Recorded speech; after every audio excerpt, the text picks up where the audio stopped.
I think in a disrupted world, politicians would need to manage effectively different stakeholders and engage them in different ways. We more and more now need governments that act fast and government that tend to probably run a country like they run a business.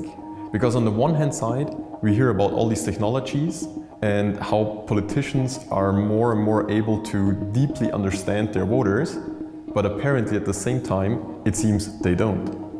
Education has to train us to be resilient and flexible and be able to handle uncertain situations.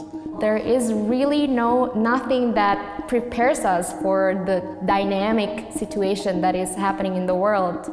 Your technical skills today might be irrelevant in even 5 years. So 5 years is a super short time. Good morning. Good morning. Come on, you've all had your breakfast, you're wide awake, raring to go here at the St Gallen Symposium, I hope. We have a great panel discussion in store for you this morning to kick things off. My name is Mehdi Hassan. I'm a broadcaster and columnist from the UK, now based in the US of A, so to follow Lord Griffith's point, I get 2 points for disruption.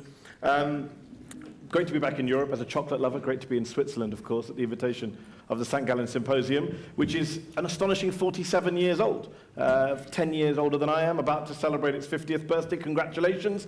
The world today, however, is very different, as you would all agree, to the world of 1970. In fact, the world of 2017 is very different to the world of 2015. You only have to look at what's come in between. If you need any proof that we live in an age of disruption, just look at last year, look at 2016. Brexit, Trump, the Eurozone crisis, the migrant crises, the rise of China, the ongoing battle against ISIS. Today, we have growing insecurity and anxiety across vast swathes of the world, not just the Western world, but across the world, about income, jobs, traditional ways of life. Political and cultural disruption have been matched, if not exceeded, by technological disruption, not just in terms of IT and the internet, but in the rise of automation and AI. Today, more and more people feel anxiety about their futures. We've heard about the importance of securing jobs, apprenticeships. Governments across the world now face a challenge of not just creating jobs, but meaningful jobs. Not just maintaining jobs, but worthwhile jobs. Governments have had to adapt their education systems just to keep up with the dramatic and rapid pace of change. And education itself, which was once only for the young, is now for everyone. It has to be. Meanwhile, young people across the world feel left out, left behind. To put it bluntly, they feel screwed over by their parents' and grandparents' generations who had the kind of security and stability that they desperately crave in this disrupted world of ours. So what do we do about all this? What can we do to cope with these interconnected and very global challenges and crises? What can some of the smaller, yet nevertheless successful and dynamic members of the global economy teach the rest of us about potential ways forward? Where is the innovation and outside-the-box thinking coming from, if anywhere? We have a great panel for you today to discuss all these topics and more. We have an economy minister, a foreign minister, an education minister. We're covering all the relevant issues.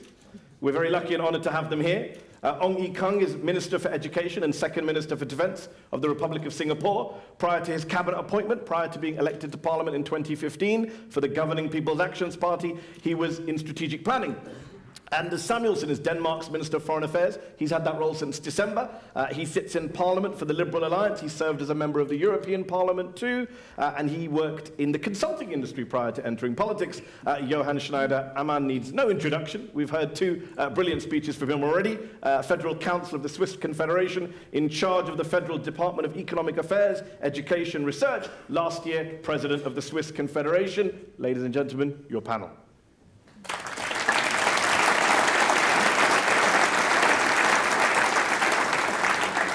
So I'm going to kick off with a question to all of our panelists and to all of you. Let's engage the audience here. If you have the Symposium app on your phone, and if you don't, you can download it now, there's a question that the Symposium is asking everyone who's attending to vote on across the course of this morning today. Which political skill set is needed the most in times of disruption? Decisiveness, responsiveness, or adaptability? And I want to kick off our discussion by asking that question to Anders Samuelsen. Thank you very much, and thank you for the introduction. Well, I think the most important skill for a politician right now is to be able to listen. In fact, that is the most important. That is what I've learned through my years in politics. I decided to try to disrupt Danish politics 10 years ago when I decided to start my own political party. That was a disaster. It was really a disaster for 3 years, but that is how I think it is in private enterprises also. You have to try and fail and try and fail and try and fail and listen, and then perhaps you can become a success. Now I've entered the Danish government, my party has entered the Danish government, and what we have tried to do is what we found out was that we had to listen to people that were more clever than us, because politicians don't know anything. Everybody of you know Lego, I guess, the Danish famous brand for children. It wasn't invented by a politician, I can assure you that. It was invented by an entrepreneur, and what we can do as a politician is to try to create the right frames so we as a nation, Denmark, the people of Denmark, can be part of the winning team in the next generation. And one thing I think that is very important for us is to listen to our own family and friends, because if we just listen to or try to convince ourselves that globalization is only good, and I think it is good, it has brought a lot of people out of poverty. The famous Swedish professor Hans Rosling once said that the problem for poor people in the world is not globalization, it's not being part of globalization. That is a big problem, because that is what will keep them in poverty. No, if you look around in your own family, I'm sure that you know young people that perhaps one of your sons or daughters that are going to have a great time in this new world, and they're going to be successful, and they will have the whole world as their playing field. But you also know perhaps a son or a daughter or a cousin or a friend's daughter that are going to have troubles, that are unsecure of what is going on tomorrow. And if we can listen to their problems or their fear and try to build a bridge between their fears and tomorrow, that is what will give us hope. And that is what we have tried in my party. So we only have 7.5% votes in the general election in Denmark, but among those who are between 18 and 25, we have 25% votes of backing. And that gives me kind of a hope. So being able to listen, that is the most important thing for a politician, I think. Thank you. Okay. Ong Ye Kung, which of those three qualities would you pick? The audience is heading for adaptability, I see. Oh, this crowd wisdom. According to crowd wisdom, is adaptability. Yeah. You know, such questions, ultimately, you know, all three are important. You know, I just realized after you point out that why the three of us is on stage, because we all come from small countries, and of all three small countries, Singapore is the smallest. And so, whether we have to be decisive, adaptable, responsive, has always been our DNA. But I would say all three are extremely important. If I were to just add one more, politicians today must have a sense of humor.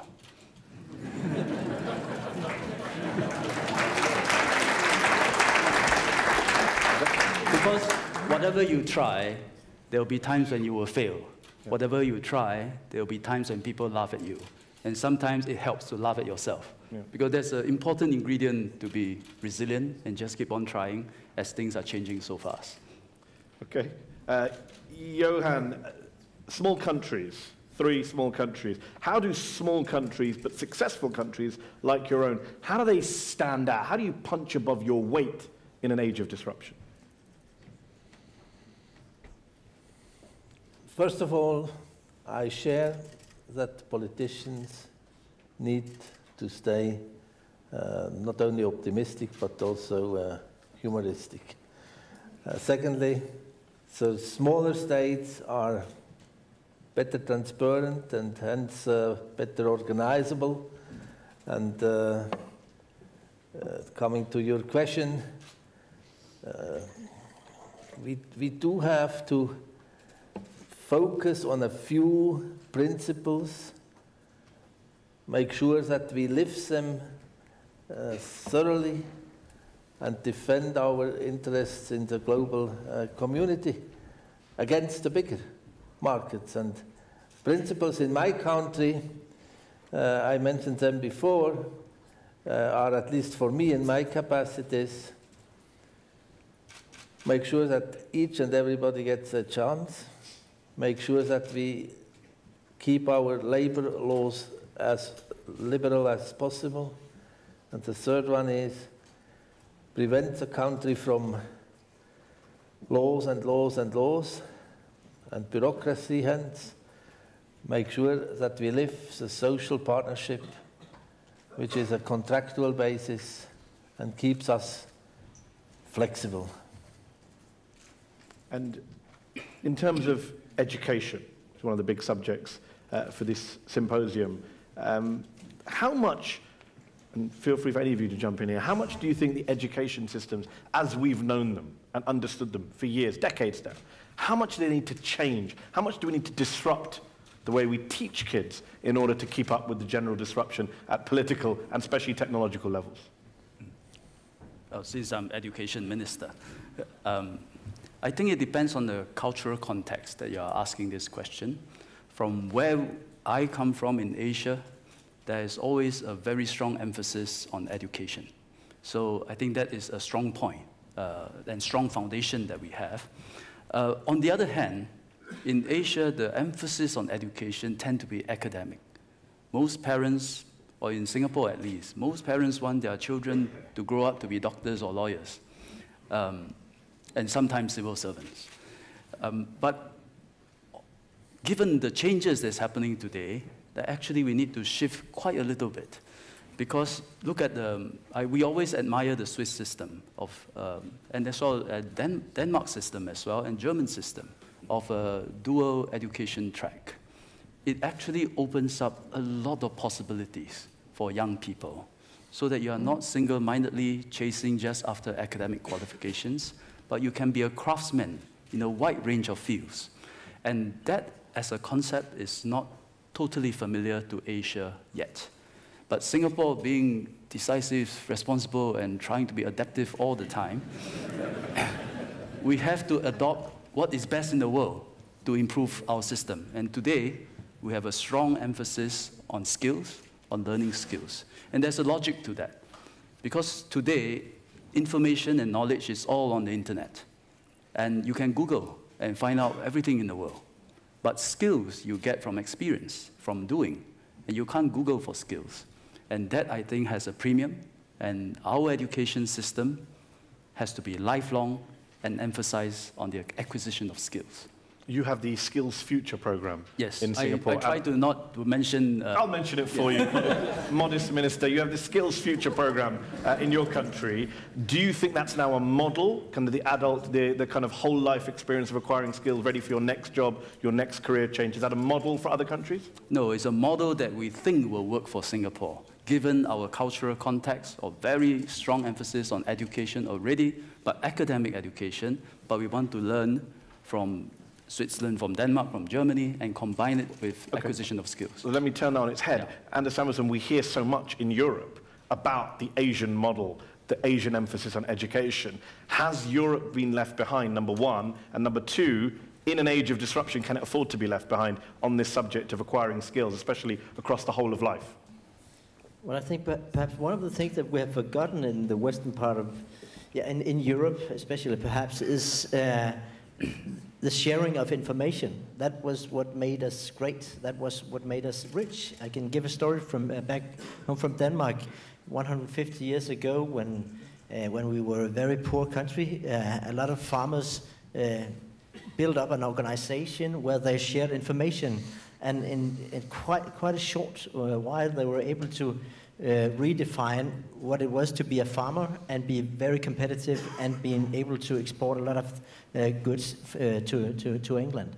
And 150 years later, just 10 years ago, we had the same situation, in fact, in a very much more globalized world, in the fur industry, mink industry in Denmark.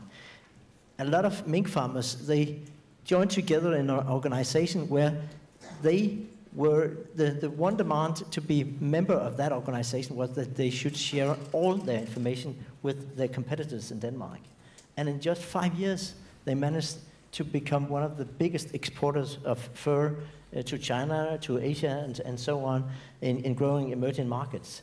How did they do that? Because they, instead of keeping the information for themselves, because they hoped to outcompete the others, they learned from each other and made a very steep learning curve. So I think that is also a part of education, being able to learn from each other and again listen to each other. So you have to make this ability, because you have to learn certain basic things in an education system, but what is very important for the next generation is to be open-minded, to be able to believe in freedom and sharing of information. And that is, of course, and that's just to finish off the idea of this situation with small countries. That is perhaps one of the advantages that small countries have, that you can adapt very quickly to new situations because you kind of trust each other in another way that perhaps you are able to do in big countries where it's very, very difficult to make even small changes. So a very good point about sharing information across countries within and between. And on that note, Johan, you mentioned in your speech a moment ago that you had the opportunity to speak with President Trump, which must have been one of the most highbrow and intellectually satisfying conversations of your life, I'm sure. But on the subject of leaders like Trump, what do you do in a disrupted world when you're confronted with rapid change, great uncertainty and anxiety across nations, and then you have leaders like Trump and others who want to hunker down, they want to isolate themselves, they want to cut themselves off in many ways from the rest of the world. They see their neighbors even through the prism of a zero-sum game. What do you say to them? I do not come back to the phone call with Donald Trump, but I want to mention another personality which knows my fullest respect. That's the President of the World Bank. The President of the World Bank closed the autumn gathering a few months ago in summarizing and saying, my dear ministers around this table, 70 ministers, if you want to know why Germany and Switzerland are such attractive countries as far as unemployment is concerned, please go and study and make sure that you understand. We Swiss, we were extremely proud about Kim's remark, and I mentioned to him when we left, my dear friend, Dr. Kim, you came up with a great compliment to my country, but you made a mistake. You mentioned first Germany and secondly Switzerland. and now to your question. You bought yourself enough time.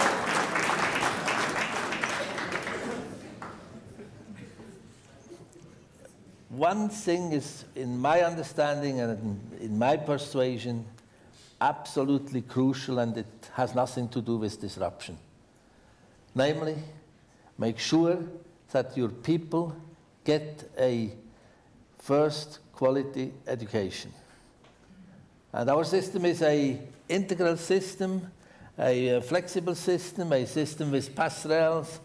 You can enter into this system, come ahead and realize that you are probably not where you wanted to go, and then you get a chance to change, and you have at maximum lost a little bit time, but not a experience to become educated. In other words, disruption for me is a crucial issue. I have fullest respect about the consequences which we will face in the upcoming future. But one of the medicines against the risks of the disruption revolution must be the education, the basic education, and this education being done stupified with all consequences, without compromises. It helps anyway. And digitalization, last remark. We had almost finished our message to the Swiss Parliament as far as education, innovation is concerned 2 years ago for the period 17-20. And I was wondering on whether we touched the issue digitalization or not. I'm honest, in 2015, the Swiss specialists about education did not really focus on the digitalization and the consequences of the digitalization in the upcoming years. In the very last minute, we complemented our message. It's now a message for the same period of time, but principally focusing on digitalization consequences and how to deal with. We got awake, and we got a curve, and it's coming up so quickly that we were almost overrun. And coming back to my first remark, whatever happens, the basic schooling education offer must be kept. Can I jump in on please. this? Yeah. I think we sometimes are at the risk of conflating disruption with unexpected political outcomes. Both are happening at the same time. They may be related, but not to over-conflate it. No? First is, actually disruption is not new. It's not only this decade that we are seeing it. Clayton Christensen has been writing about it since the Industrial Revolution, steam engine, petrochemicals, automobiles, handphones, digitization. Disruption has always happened. And each time it happened, it destroys jobs, it creates jobs. But humans, we can adapt to it, and we retrain ourselves. Similarly, unexpected political outcomes is also not new. Since 1945, Winston Churchill won the Second World War and lost the election. Right? 2009, DPJ ended 50 years of LDP rule. That's also a surprise. 1960, JFK could beat Richard Nixon. There was an advent of TV campaign, and he looked so much different compared to Nixon. So we have also seen unexpected political outcomes. So what we see now is also not entirely new. But I think what we need to be cognizant of is that every time there's an unexpected political outcome, they are due to factors and driving forces that has been brewing for a long time, and then it all burst out, leading to a change in political system. And I think what we are seeing now, whether it's Brexit, whether it's the US election, perhaps have something to do with the global financial crisis. That post-crisis, large majority of workers saw stagnant or falling real wages, and life is not improving. And at the same time, there's a certain undermining and erosion of the social compact between the elites and the masses, 99% versus 1%. Occupy Wall Street, that's no more, but I think the sentiments continue to linger on. So I absolutely agree with the Federal Council. We have to make sure to solve this, there has to rebuild trust and social compact between elites and the masses, and ensuring that you have jobs and continue to have wage increases, continue to have improving lives. What would you say to critics of your country that say, well, you can't really do that if you're effectively a one-party state? A lot of people say, look, Singapore, it's not as democratic as it could be. What do you say to them? Well, I just mentioned the taste of the pudding is in the eating, right? So look at Singapore since world financial crisis, global financial crisis. We were badly affected, but we rebounded. We created jobs. During that 10 years or 9 years, medium income, bottom quintile income continued to increase. Gini coefficient dropped 0.44 to 0.40.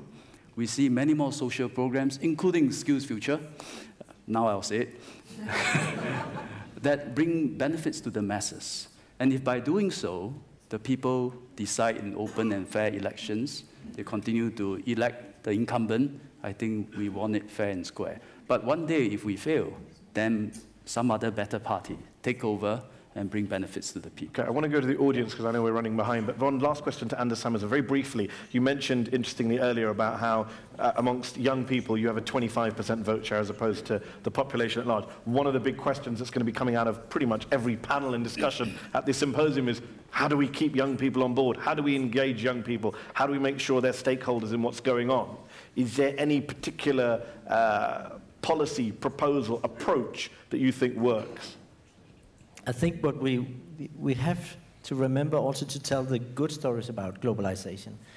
We have to remember to tell the fact that we have seen in 25 years that we have had a drop of people living in poverty, dropping from about 40% of the world population to now under 10% of the population.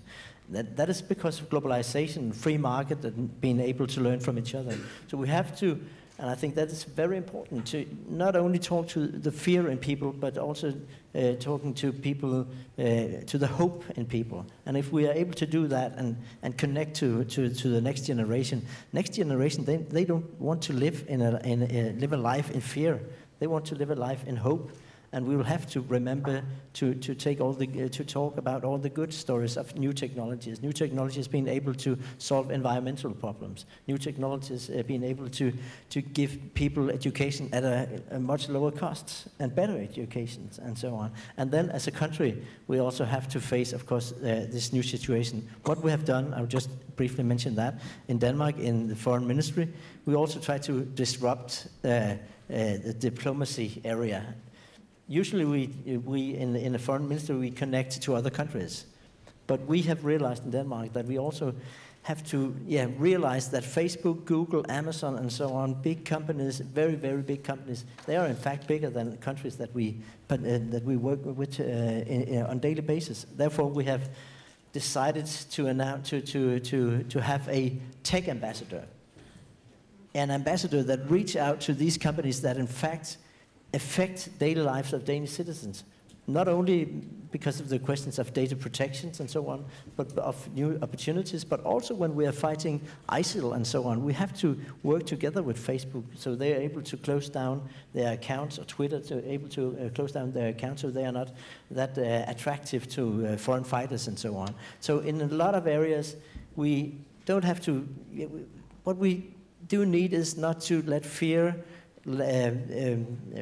kick us down. We have to believe that tomorrow is going to be better than today, and if we are able to do that as politicians, as businessmen and so on, and able to reach out to the next generation and give them hope for a new job, as you also always mentioned, then we can connect to the next generation. I'm certain that we are able to do that. Okay, we're going to open up to the audience. We have less than 20 minutes. We will try and get through as many of your questions, comments as possible. There are mics, I believe, roving in the hall. If you can see, if you want to start raising your hands. Questions, comments, criticisms, no speeches, please. Gentleman in the pink shirt with the beard. Is there a microphone? Do we have a mic? No? Anyone have a microphone they want to show? Oh, he's got one, okay. Thank you very much. My name is Herman Arnold. Thank you very much for this interesting discussion. I was a little bit astonished because we're talking about disruption in politics. And for us, it's always easy to talk about other areas where there is disruption. My question is, what is your solution to disrupting politics, the business you are in?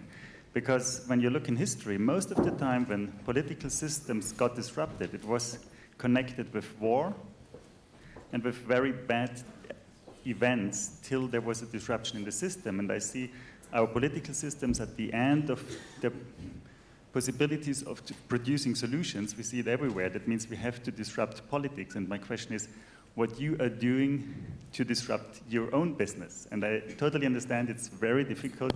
Normally, nobody can disrupt itself. We see it throughout the history. But is there hope? Okay, I'm going to put that question to Anders. You're a EU foreign minister. Britain's done a fair deal to disrupt the EU's political system. How much disruption is going on in the EU, and how do you be part of that in a positive way? Well, we have, for the last 2 years, had a lot of these stories of all of us fearing that populism will outcompete the more, well, easy answers will outcompete difficult answers to difficult questions. I have disrupting politics. What I saw in Danish politics was a situation 10 years ago where the progressive voters, those who had hope for tomorrows and so on, they had already decided whether they would vote to the left or to the right in the parliament, and nothing could convince them to cross the bridge.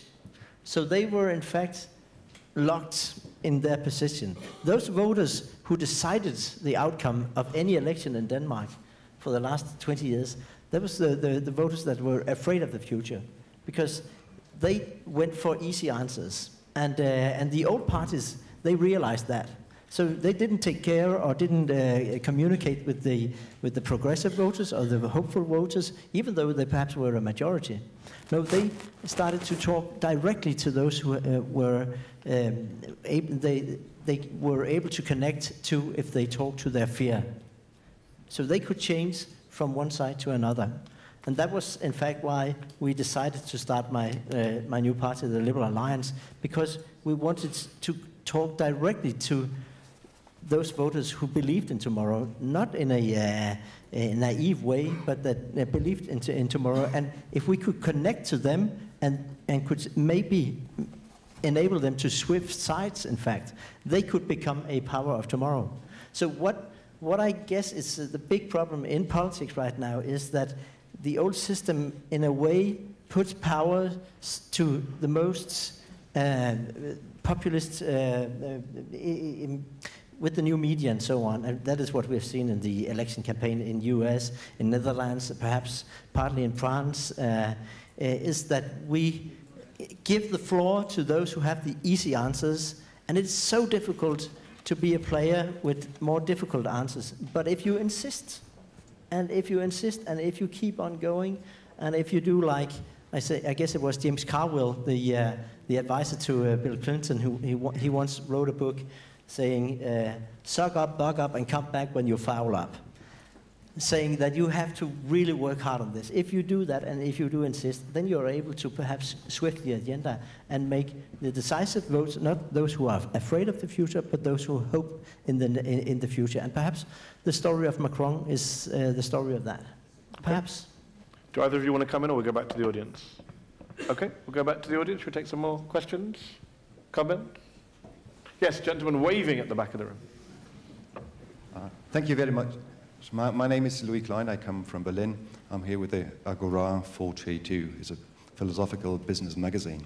I have a question about an irritation that came with the Leaders of Tomorrow yesterday, and we saw it earlier in the video. The notion that a state can be run like a business, and the first question from the auditorium was pointing in that direction. But isn't the nature of a business organization the nature of exclusability, so that you can choose who is a member, a part, an employee of your company, and that you can leave people behind and out because you have the right to rule inclusion and exclusion in a business company?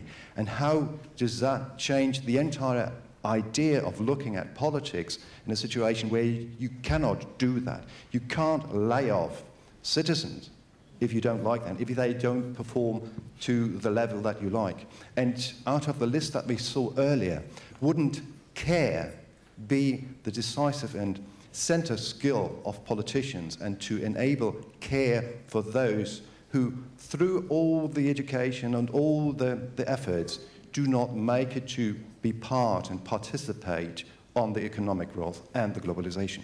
Thank you very much. Good question. Johan? The answer is no chance. You can't manage a country, a government, as you lead a business.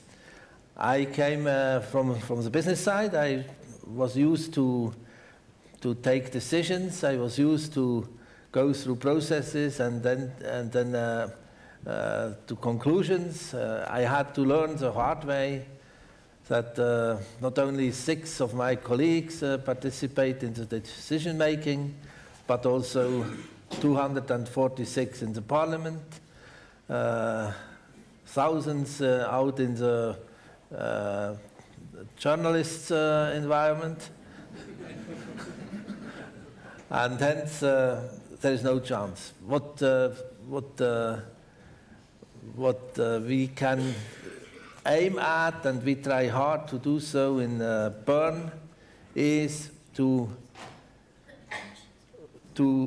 go through a certain standard of process in preparing projects, in making sure that we understand what we are speaking about, all the same understanding, and then detail, and after having detailed, take a preliminary decision again, and then finalize. And even if you are the Minister of Economic Affairs, you have to decide about health dossiers, and you have to understand a little bit this strange topic. And I think we found a way how to increase efficiency and effectiveness in going through our processes. But it's far away from a discussion in a management team and in a board of directors and taking decisions in the private environment. Ong Ye Kung, take on board the other part of the gentleman's question, which was a lot of, we talk a great deal about education. You opened it talking about the emphasis on education. But there are a lot of people who go through the education system, who do well, who get all the skills that, quote unquote, we expect them to get, and still are, quote unquote, left behind. What do you do about that, in some parts of the world, growing numbers of people who are well educated, well skilled, but cannot find a role in the national or global economy? How do you ensure that they still have a vested interest in what's going on? There has to be an alignment between the structure of your economy versus what you educate your people in. I think there are also many Asian examples where there's an overproduction of graduates, like what you mentioned, and you have a big graduate unemployment problem. In Singapore, we kept the ratio as about 30 to 40%. Our graduates' unemployment rate is very low, and as for the rest, we train them in vocation, and they go into industry. So this, I suppose, is easier for Singapore being very small, and we can get this planning in place. But I thought there was also an interesting issue about how we disrupt politics. Yesterday, the president of Estonia made an interesting point, which is even as you have Uber and share cabs, and it disrupted the entire industry, it still involves sitting in a car, going from one point to another. So some things don't change. And I think that despite all the technological advancement and disruption, the nation state continues to be the most sensible way of organizing humankind. For many of us, democracy continues to be the correct political system in our circumstances. But so long as you have democracy, it goes back. Politics is about bringing better life to the people, or at least not make life get worse. And that has to do with employment, it has to do with education, a sense of self. Even in a very globalized world, you still feel that we are a society. Nobody can be sacked. No new people can be just replace your existing people. Everyone is a citizen, and you must hold yourself together as a society. So economic well-being, a sense of self, maintaining trust as a social compact, maintaining that social compact, that will be the big challenges in a disruptive world. Okay, we'll try and squeeze in a couple more questions. Lady at the back there with her hand up. Hello, good morning. So it's 2017, and we have a panel of 4 powerful men, if I may say older men, discussing... I'm under 40. I'm under 40. Come on, give me that. Give me that. Discussing what is wrong with the world and its future. I think, of course, as an African Arab young woman, that is what's wrong with the future and the world today. And this should not be the future. So I want, of course, it's great to talk about IT and technologies and robotics, but let's go back to the basics. I want to ask you, as 4 powerful men, and I'm including the host here, what do you do in your countries, but also abroad, to ensure that the real world is more inclusive and more diverse, so that panels that represent it, like today's panels, become more inclusive and diverse in the future? It's a very good question.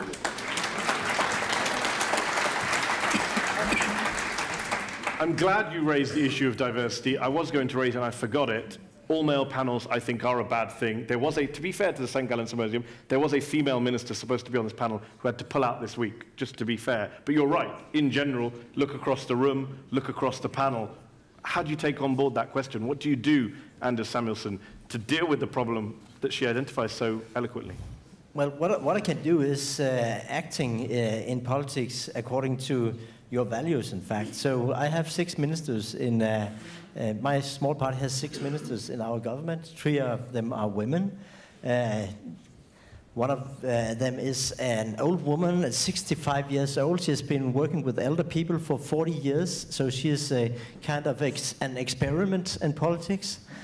Are we able to incorporate people from real life into politics? This is kind of an experiment. She's become the elder minister. And I think it's a core value in a liberal world that you, diversity, because diversity means that we differ from each other, and that is, if we don't differ from each other, we cannot learn anything new. So this is, for me, it's a core value, and I really try to work on these kind of issues every day. Perhaps also because my elder sister, she's now Minister of Culture in Denmark. It's nice to be a little brother, especially when you call me old man. To appoint your very clever bigger sister that is now the Minister of Culture in Denmark, and she used to be a women fighter in Denmark, and to announce her to become a minister, and as part of another generation, the 68 generation, in fact, reaching out for the next generation of women and being an example in herself. I think that's really, really important, of course. But I also think that when I look into my own party, every day we reach out to, for example, women, just to take this example, to finish it off. But it is quite difficult to engage quite a lot of women into politics, perhaps because they're clever than that. They know that this is not a way, this is not a business to waste your life in. Perhaps, I don't know. But hopefully we'll see more diversity, because diversity is the only way to become clever. Johan, you've been in Swiss politics for a while, you've been in Swiss business. What are Swiss politicians, what are Swiss corporations doing, if anything, to really tackle this problem about lack of diversity, both in terms of gender, ethnicity, etc.? We have prescriptions telling us that the gremiums, the teams, the management teams, shall be shaped out of a balanced gender situation. We do not want quota people in our bodies.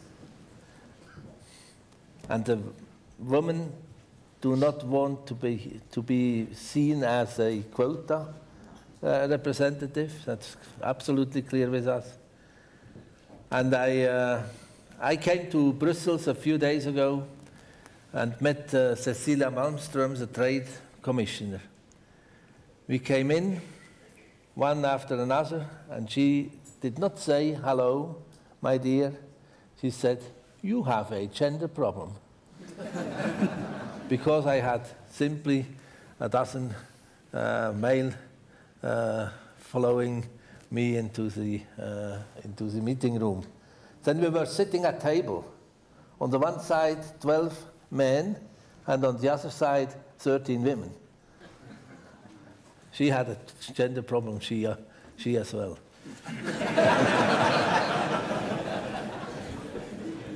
All right, let's try and take brief leave. I think we have time. Two very quick, because I'm going to take two together. The lady here on the right, yes, you, and the gentleman here in the third row. I'm sorry, we're going to have to cap it there. If you can both be very brief, we'll take them together. My name is Katarina Lengold. I work in aerospace industry, and I also work a lot with artificial intelligence. And I think for countries, for companies and countries, it's important to balance two things: make people happy and to be efficient. And I think a big challenge and a big dilemma for all of us as artificial intelligence technology grows is going to be the decision whether we want to keep jobs or to stay efficient. So what is your answer and what is your vision of the future of artificial intelligence technology, and how does it keep the jobs and keep people happy? And the gentleman there. We've talked a lot about adaptability, but the political movements of the last 3 years have been more about bringing back the past ways, trying to be more conservative than liberal or progressive. So in a way, we need to find a way to be adaptable, but yet to reduce the pace of disruption because people don't like it. As politicians, how do we square that circle? Okay, we'll take them in the order they were given. You talked earlier about there's always been disruption, technological disruption, back to the motor car, the phone, human beings, get rid of jobs, create jobs. There is an argument that says we're in a slightly different position now. It's more extreme than before. When you're talking about things like AI, it's very hard to then see how you replicate those jobs that are lost. So what's your answer to the lady's question? Well, it is true. It's a lot more intense, a lot faster, but you can still learn from history. You can always learn from history, even for young people. And I think related to the earlier questions, politics, therefore, I think is not a disruptor, but actually it can be a stabilizer, even as we have big upheavals that we are experiencing. You look at Industrial Revolution, technically you can say it's extremely efficient to make every child work and have child labor, but society and politics, through politics, say no.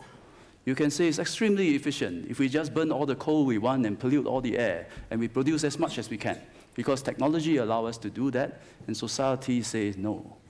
You can say, so what if there's wide income disparity, but there is social upheaval? Society, through politics, say no.